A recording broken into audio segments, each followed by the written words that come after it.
moved out to Globe, and I finished. I finished high school at Globe, up Arizona. Graduated there. That would have been 1946.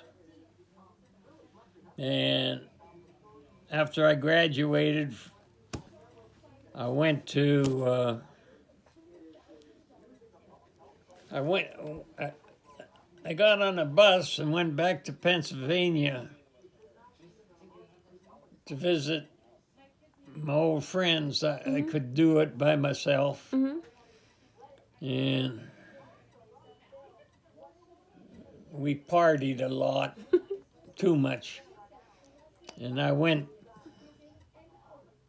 and tried to go to I wanted to fly airplanes off aircraft carriers was my desire. But I took my physical and flunked it. They said I had a heart murmur, which to this day I still have a heart murmur. Oh, wow. All them years. But so I was disappointed. So I come back to Globe, and went down to Phoenix to an Army recruiter and joined the Army then. And that would have been right after I graduated in 46. Then I went through my basic trainings and everything up in Fort Lewis, Washington, and after I did that, How was basic training? oh, yeah, it wasn't bad. It was different. They put you through the ropes. Oh, yeah. you have your thing, but it wasn't very long till I was on a ship. Nowadays, they put everyone on an airplane and fly them to wherever they got to go, it seems like. But not in them days. That was in 1946. They had troop ships. And so I can remember the name of the ship was General Hodges. Really? General Hodges. Pretty good memory, I guess. But Yeah, you really do have good memory. But it was a General Hodges, and went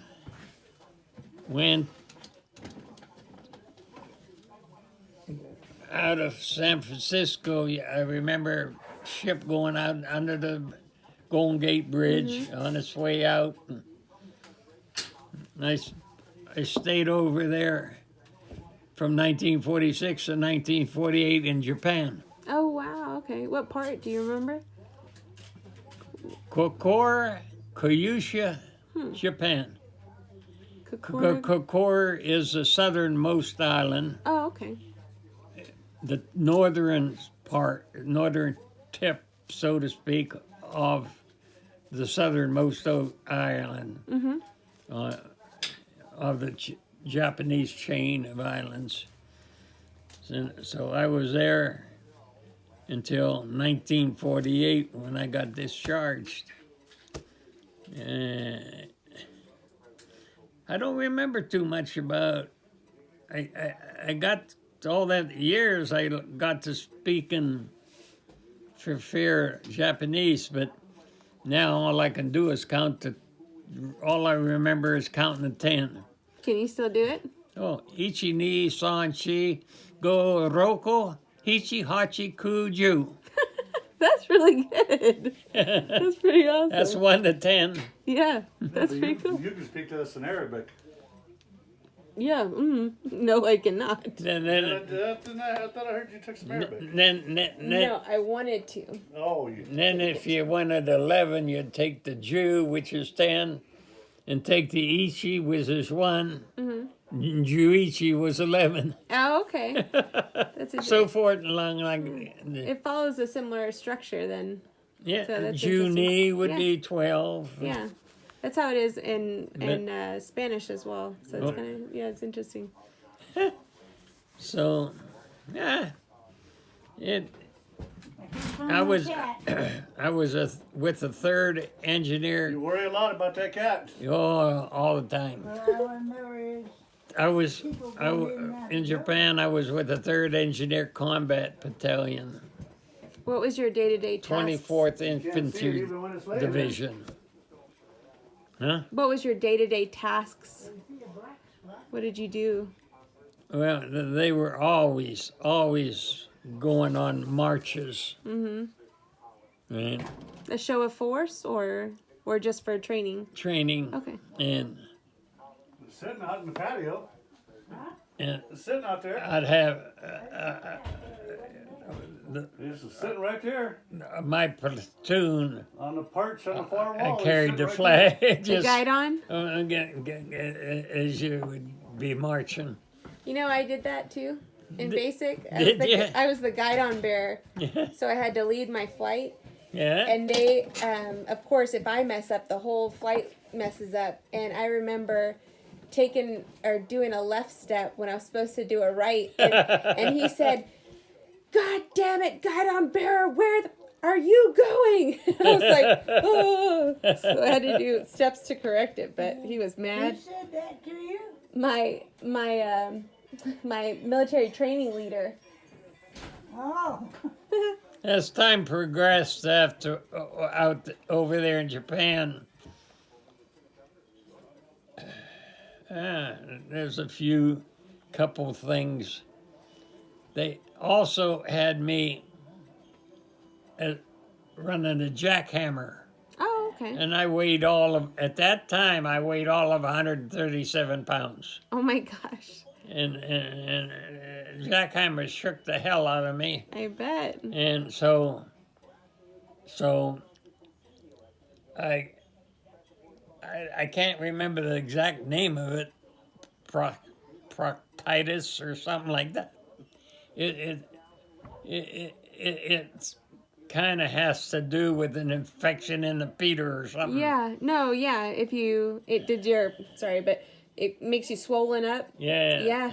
That's no joke. So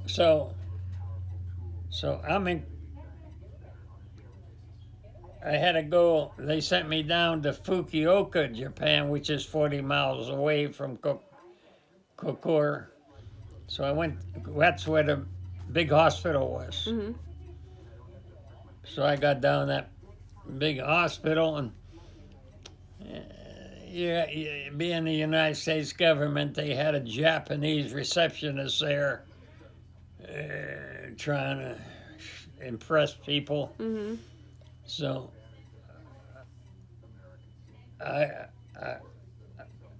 what are you in here for? Proctitis or whatever you want to call it. Well, anything with itis on the end of it, gungarrhea or syphilis or something else. Oh my gosh. So in the hospital, they had a VA ward, a VD ward. Oh my gosh. Yeah. Was it that common? In Fukuoka it was at that time. So they had this VD ward, which you wore red robes if you had VD, and if you was just in there for other purposes, you'd have a blue robe. Mm-hmm. And am I wearing this thing out? No, sir. Okay. You're fine. And so they gave me a red robe and sent me up to the VD ward. Oh my gosh. So I was trying to tell them I'm not supposed to be in here.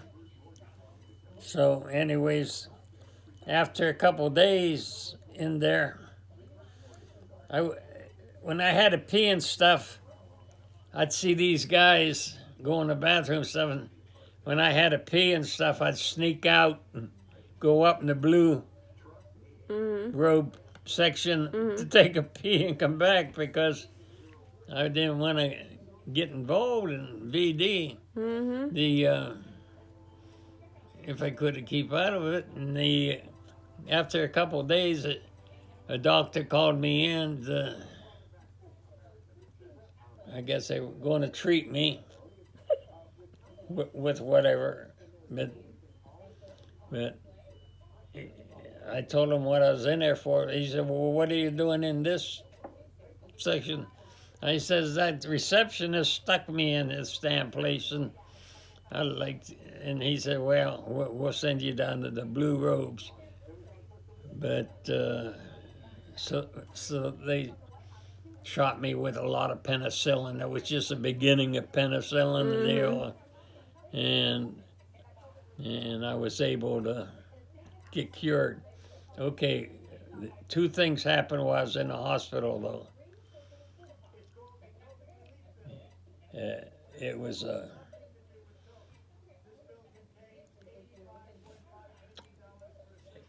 they had the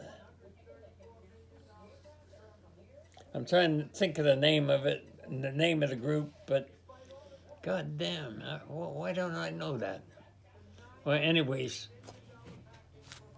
in Kokor, you could go into this, not the Red Cross, but why am I drawing a blank? I don't know. Consulate or Huh? consulate? You said Red Cross. I'm trying to think. It's an organization that helps. They give out donuts and stuff. But anyways, you could go in there and get donuts and coffee and stuff like that. And they had a big book in there where you could turn pages and put your name down and where you was at and stuff. That's cool. And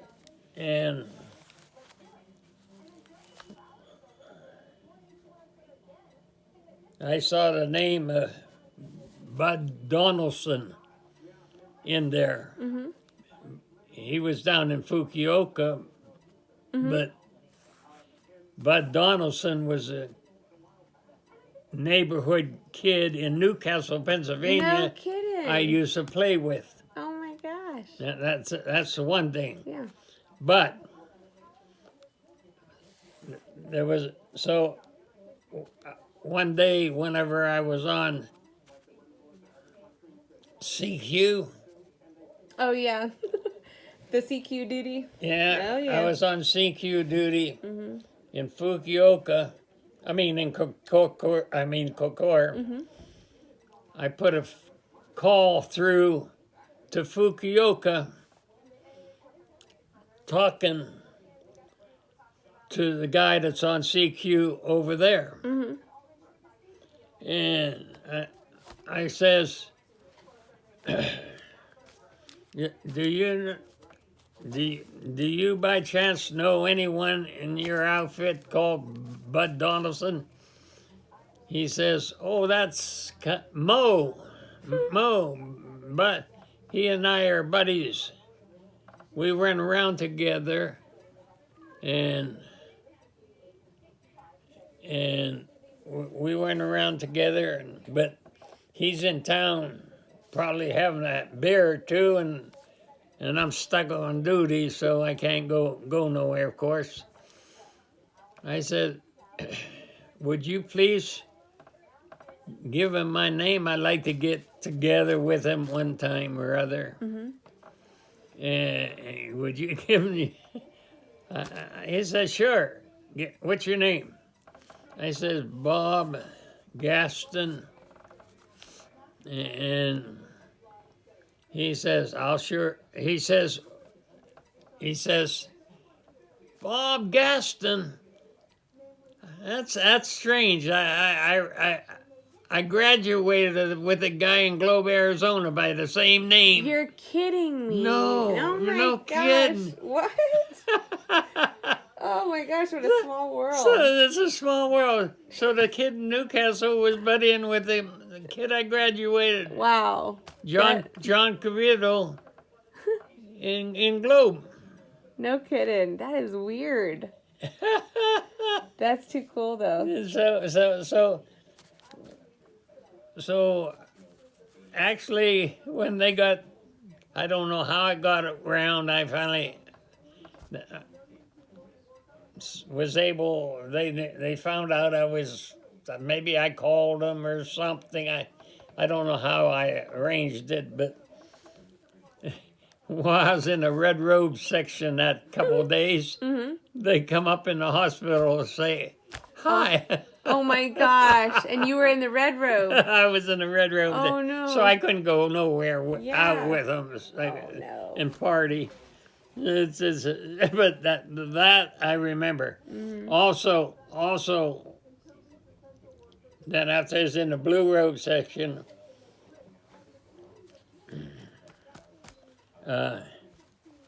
also, there was another incident over there. I just kind of bypassed it. Also, I got down there in the hospital one time because in Kokor, when I went out, there was a Japanese girl.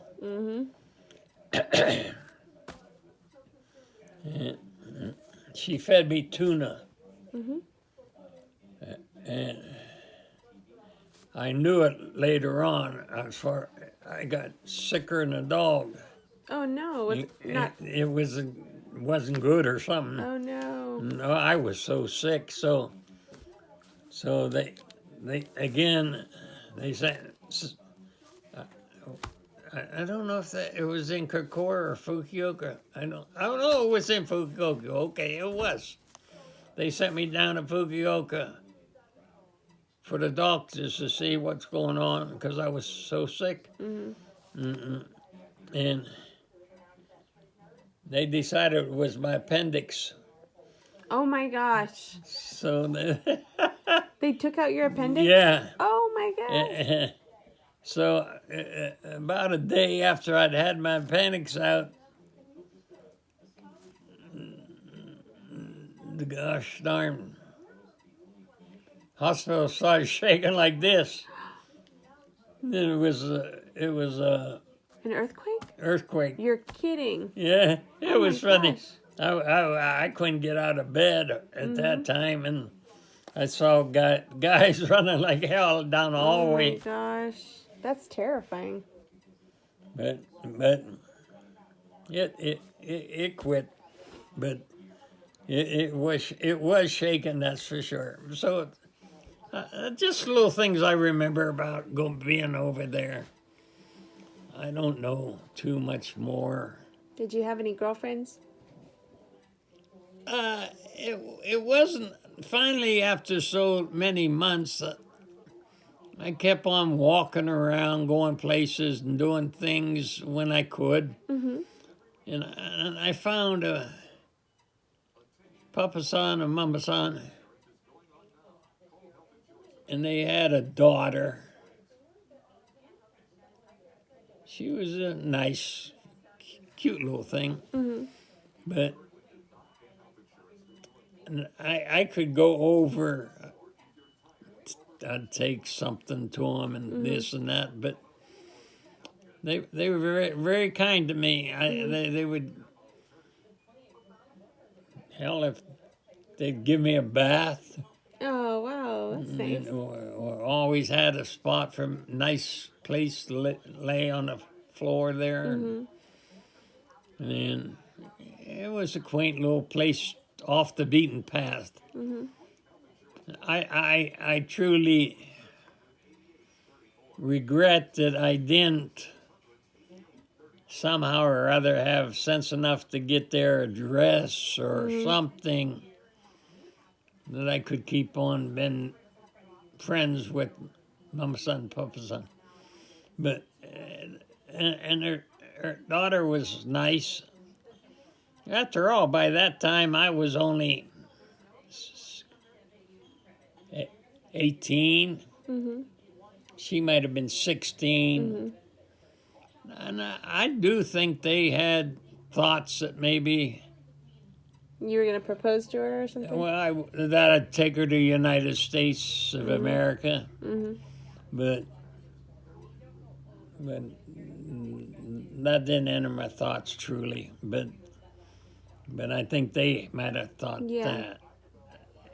It's an afterthought of mine after I'm Right. back in the United States. Hindsight. That's it. And so, because when it comes time to leave Japan and head back to America, I was ready, like everyone else. Just I got back on a ship again and come back to Fort Ord, California. And from there, I got this.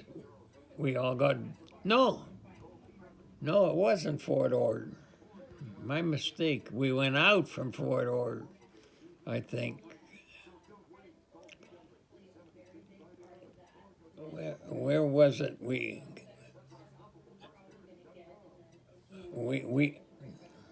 Fort Ord. It might have been Fort Ord. I'm going to guess that we come back there because there was about 6 of us that had been in the 3rd Engineer Combat Battalion over there. We went to Sacramento, California, so that would make sense. And just had one last Hoorah. hoorah, yeah, together. And then again, I never, stupid me, I never got no addresses or nothing, so that was it. But, Where'd you go after? huh? Where'd you go when you were discharged? Back home? Oh, after I left Sacramento and come down to Globe, was with the folks for a while, and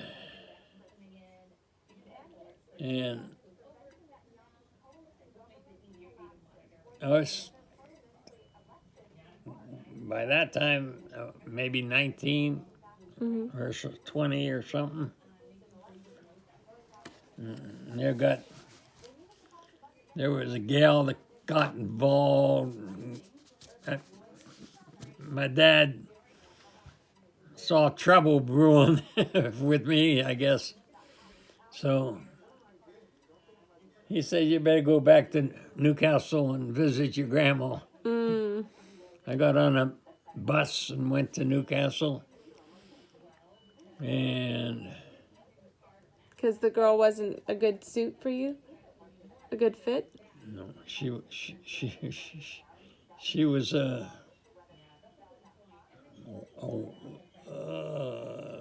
she had been in jail and stuff Oh, yeah. like that.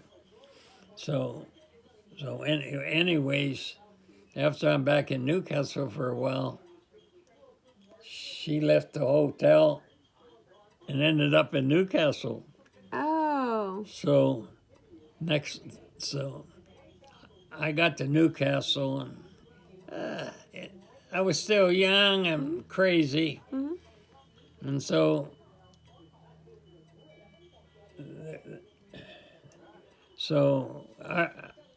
Leo and John and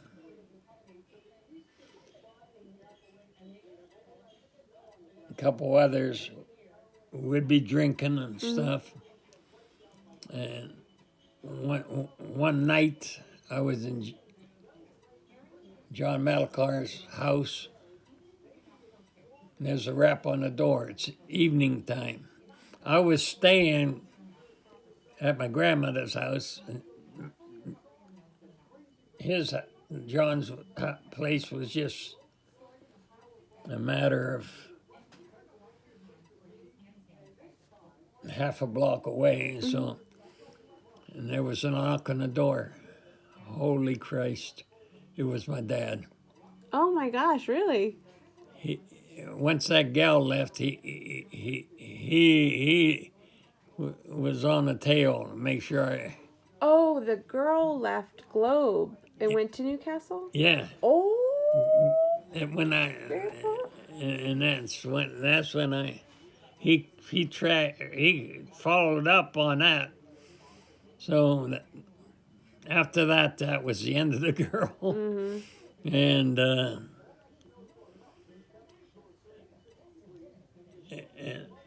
and I hadn't even looked for a job or nothing. So he, the next day, he just got me in a car, and we rode over to Lowellville, Ohio, which is Newcastle's right on the line to Ohio, and Lowellville was just on the line to Pennsylvania, but it was a steel mill, and so he had me go in, put an application in, and they hired me right then and there. Oh my gosh. And so things calmed down after that. I was there in a steel mill. I really liked it. I was working in the blast furnace area. I liked it unless the iron ore come in on a ship and then was put in an open hopper car, on a train car, open hopper. And then it come up on top of a big ramp. The cars would be up there, and they would try to empty the iron ore Just drop it down to go to the blast furnace. But they had long bars from here, oh gosh, to the stove, and they'd bring a buggy over, and you'd have to, if it was wet, it was like mud trying to get it down into the hopper to go up to the blast furnace. Oh my gosh. My God. That's the only time I had good muscles. Yeah, building them up. My gosh. Yeah, but if it was dry stuff, you just poke it and it'd come out good. So I hated it whenever it was all wet stuff. But after, the trouble there was, well, by that time,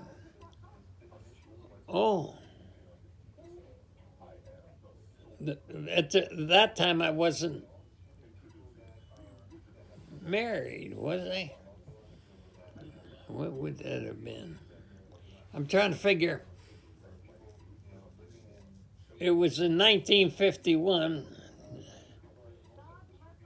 that. Oh, okay. No.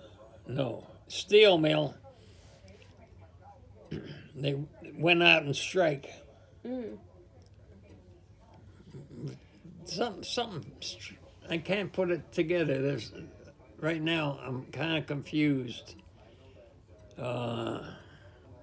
Because I married Dot in 51 and I was on the railroad. So, let's see, I got discharged in 48.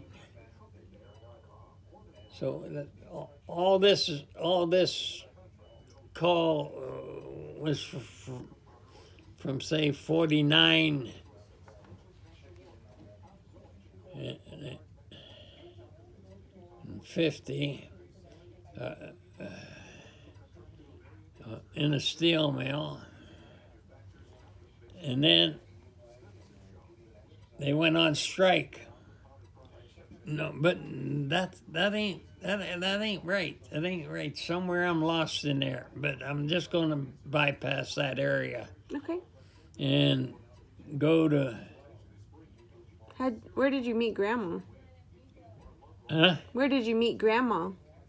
I'll get to that real quick. Okay. Okay, I went from.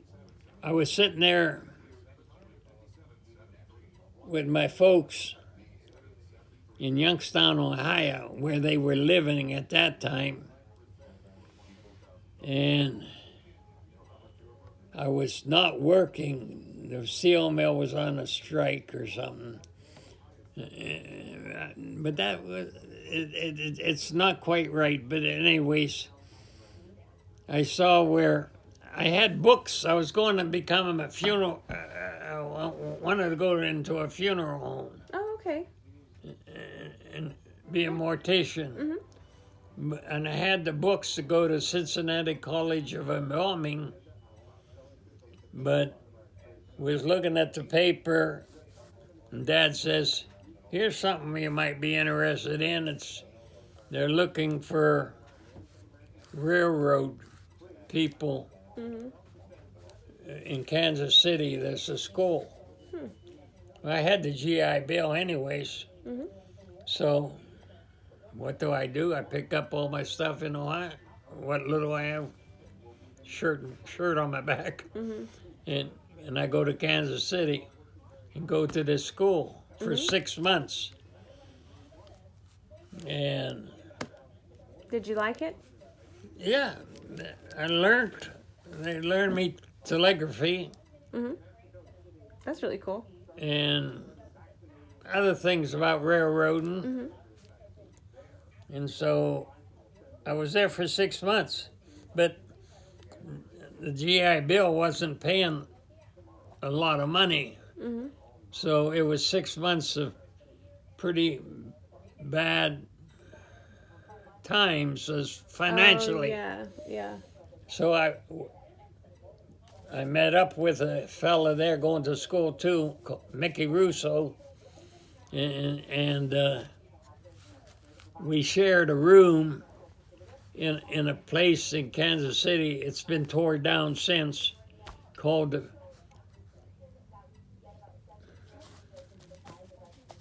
I don't know. I can't think of the name of the hotel now. But it was full of chippies and whores. Sorry, what's a chippy? It's, I know what a whore is, but just a cheapy whore. oh, okay. Low cost whore. Oh, okay. Oh my gosh. And on the floor, it only had one bathroom out in the hallway. So, but it was horrible. It was not a nice. Down at the very bottom of it, you could walk in from the street, was a bar. And even back in them days, it had an elevator with I remember it was a black man that would run the elevator. He knew what rooms all the girls were in. Oh my goodness. And so it was so he would get tips and everything and from guys, but he knew everything like that. But whenever you'd go to the bathroom, 2 or 3 times I ended up with crabs. Oh my gosh, Grandpa! No, you're kidding. Yeah, no. Oh my. In that hotel, it was that bad. Oh my gosh. And That's awful. What? How do you get rid of them? Just go to the doctor. I would no go to a drugstore and they have, I forget, an ointment or a powder or something that you could put on them. Oh my gosh. So I remember thing. one night Mickey come home and I was scratching and everything, and so I remember that time we went down to a hotel. Mickey worked for an Italian. He found a job. We were always poor. Thanksgiving, I was there for Thanksgiving of that particular year, and he went to a butcher shop and give him his watch for some bologna and a loaf of bread. Oh my gosh. And that was our Thanksgiving dinner. God, that makes me want to cry. We didn't have no money to do otherwise. How much was a bologna and bread at that time? Oh, God. I don't know. I don't really know. Probably, like anything else back then, it might have been 25, 50 cents a pound. But it would be very cheap, but I don't know the price. So, anyways, Mickey was working for in a bar, a fancy bar, where they had acts. I remember one time I went in there. He got me in there where I could sit and watch one of the acts, and a woman had a costume on that one side looked like it was like a man, Oh, yeah. and the other side a woman, and she could twist her body around like it looked like she was. Wow. They were dancing together, and she was just all by herself. Wow. It was really funny to see. But he also, Mickey and I, like I slept together. One night, I was going back from school, walking to the hotel, because it had several floors. And I was going back, and across the street, I saw some guys had Mickey up against a wall with a knife up Oh, my God. on his throat. It wasn't a very good area. And what could I do? I just walked on and went back to the hotel. And later on, Mickey showed up. And why didn't you do something? I said, what the hell I'm going to do?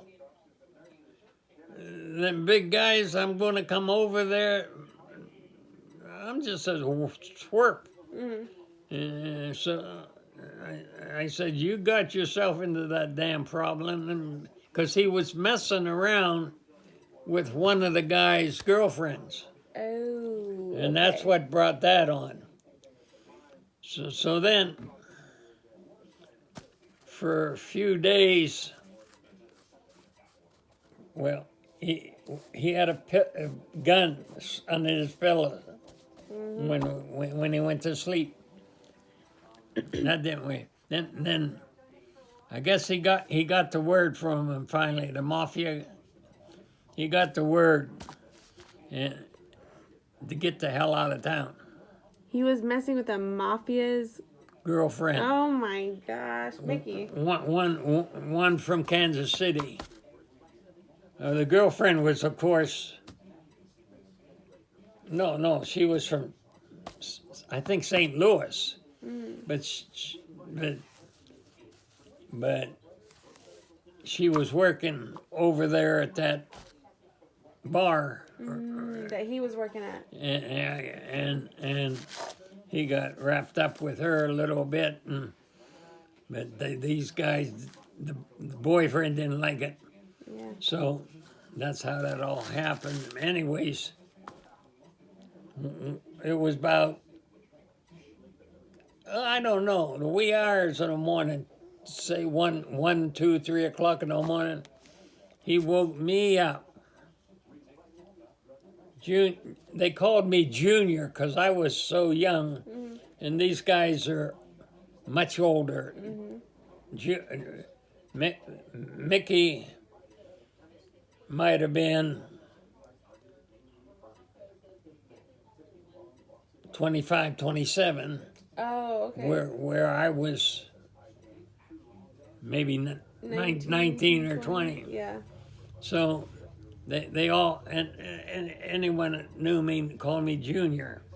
And anyway, Junior, wake up. What you want? He says, I got to get out of here. I got to go. I guess he knew what time a bus left. So, colder than hell, I remember that. Here I had to walk with him To the bus. to the bus depot, and so he could get off. That's the last time I ever saw Mickey Mickey. Russo. He went back. A suburb of Newcastle was Mahoning Valley, and he lived. His parents lived there, so that's where he went at that time. So that's that story. Now, where am I at? Then So did you after I finished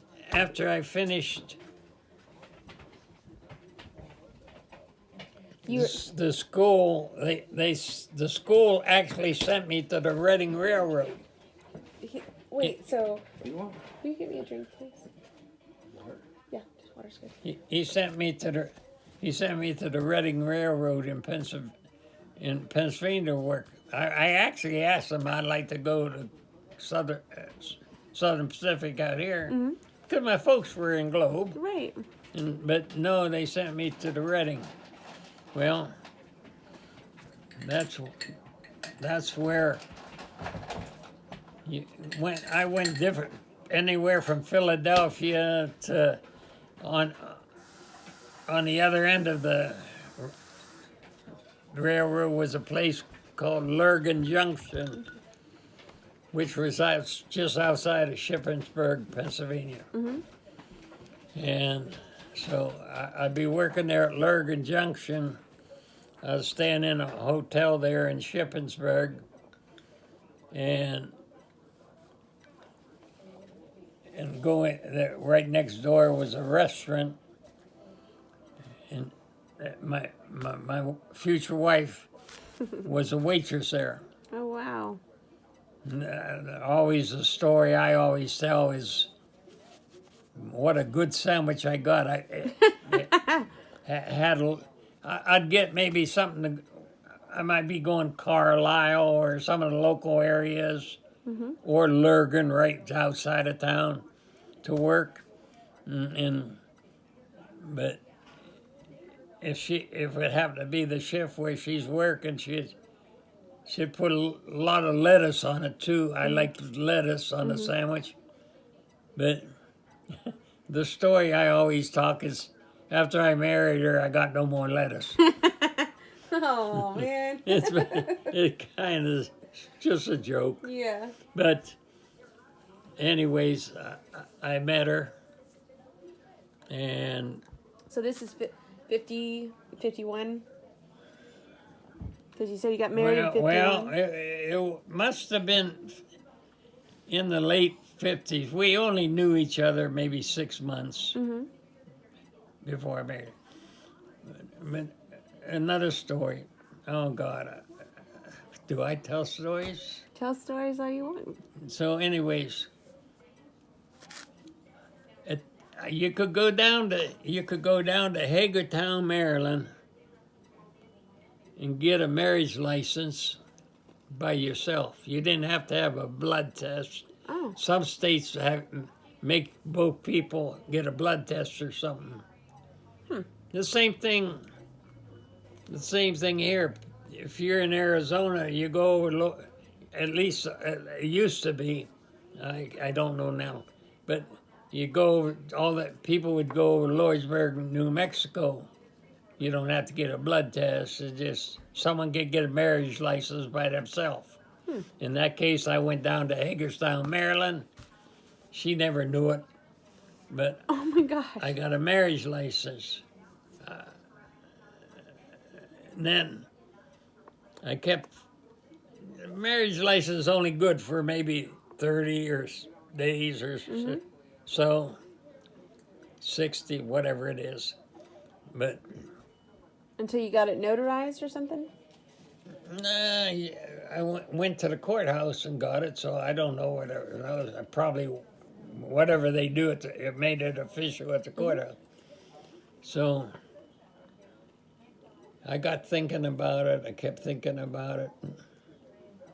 She didn't know I had it in the glove compartment of my old 1936 Pontiac.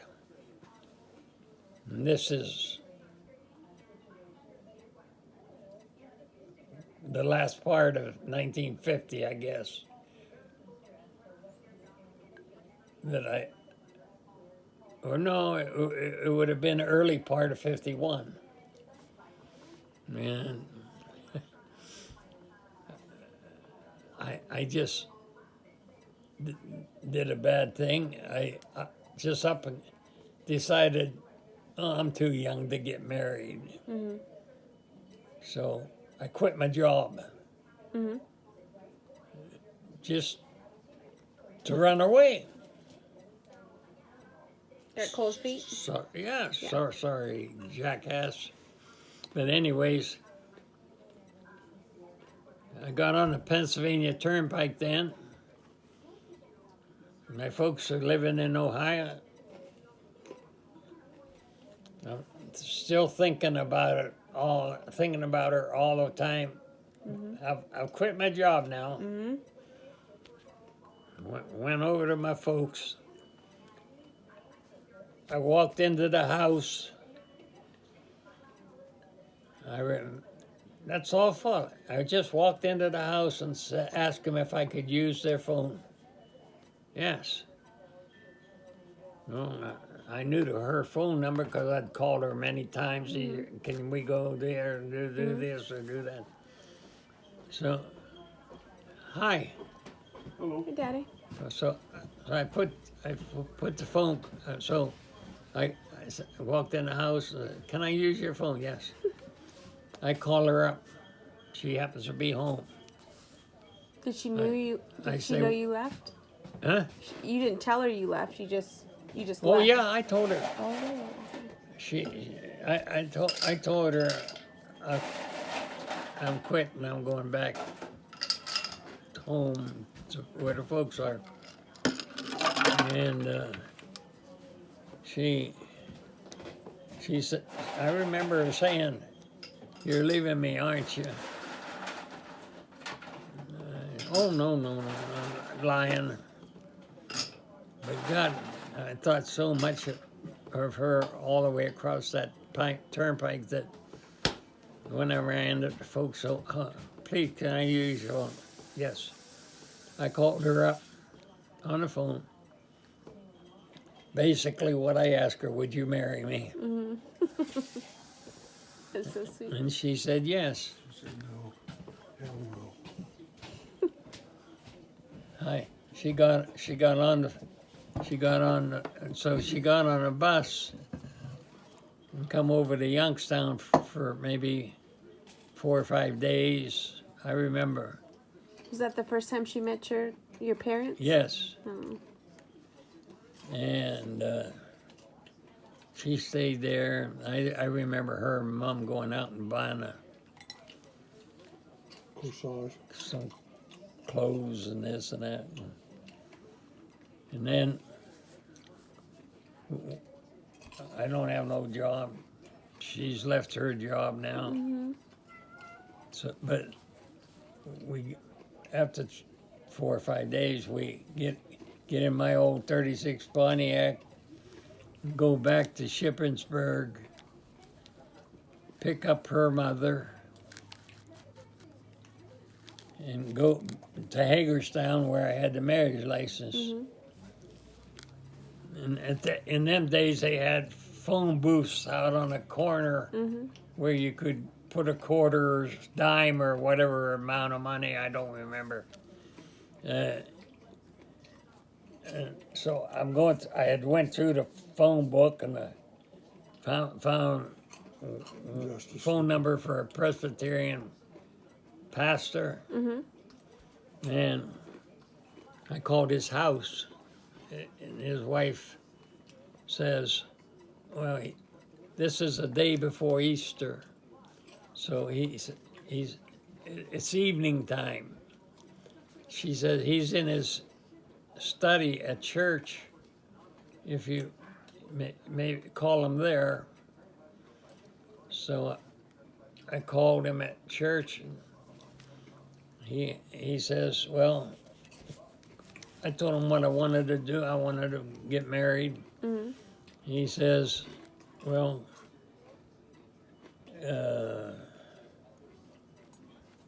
he's come on over, and we went on over. There's my mother, her mother, Dot, me, and a pastor. Mm-hmm. Big crowd. Big crowd. And he looks over the license and says, well, it's all okay. He says, let's do this right. Let's go into the church. And so in the church, they'd already put the flowers and everything out for Easter Sunday. It was beautiful. It was absolutely beautiful. And so Mom and her mom and my mom's are the witnesses, I guess, and there's Dot and I and the pastor. That's in a And beautiful church. And that was March. 29th. 24th. No, 24th. 24th, yes. March the 24th of 1951. Oh, wow. That's wild. That's wild. And I think we either had $60 or $70 in our pocket. Mm-hmm. And there was a period of time I went back to, in there somewhere, I went back, after I was married, I went back to the steel mill. Mm-hmm.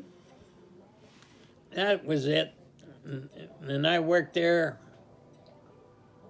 Keeps rubbing on your purse. Can you maybe shut it off for a minute? I'll catch up with you. No, you're okay, Grandpa.